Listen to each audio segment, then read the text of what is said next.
This tutorial will show how easy it is to perform a nonlinear sequential construction analysis with ETABS. We start with a 4-story, 3-bay building. We will remove one of the first floor columns in order to create a transfer girder. This girder will be susceptible to sequential construction because it carries gravity loads from the upper floors. Next, we define the static load cases. For this example, we will use only the self-weight dead load case.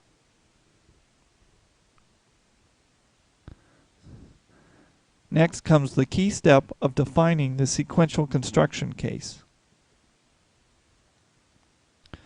The case will be called dead SQ, and if we were doing design, we could substitute this case for the static dead load. We could also specify geometric nonlinearities if so desired, and the load pattern will be the dead load case. The program has the ability to automatically create the active structure, for which the user can specify the number of stories in each sequence.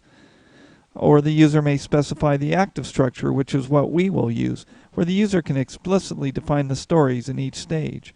In this case, each stage adds an additional story. Lastly, we wish for the loads to be applied only to the added elements. This is to keep the lower stage elements from being loaded multiple times with the same load cases. Now that the sequential construction case is defined, we are ready to run the linear static analysis.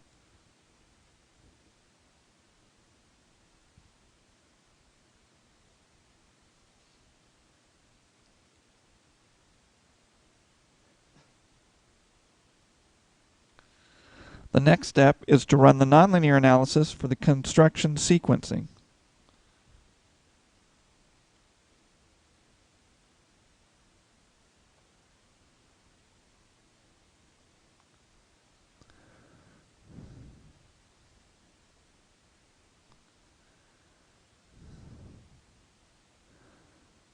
We will change the 3D view to an elevation view with the dead load case displayed.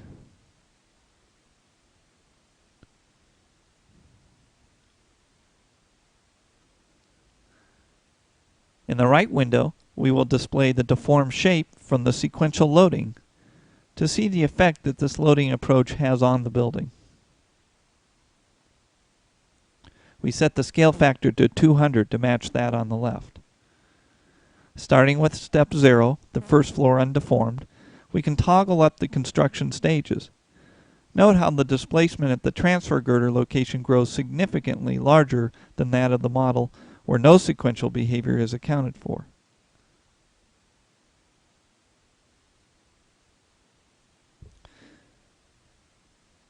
In fact, a right-click on the girder shows the displacement to be approximately 1/4 inch for the non-sequential case, while the displacement is more than double when sequential effects are included.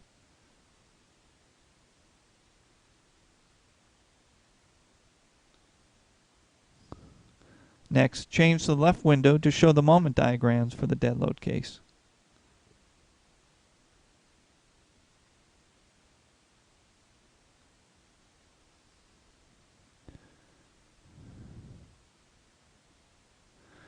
In the right window, we will again show the results for the sequential construction case.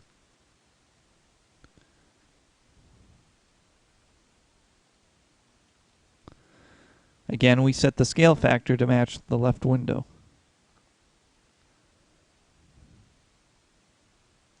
Once again, the moment diagram for the transfer girder is significantly larger in the sequential loading case than for the case where the entire model acts together.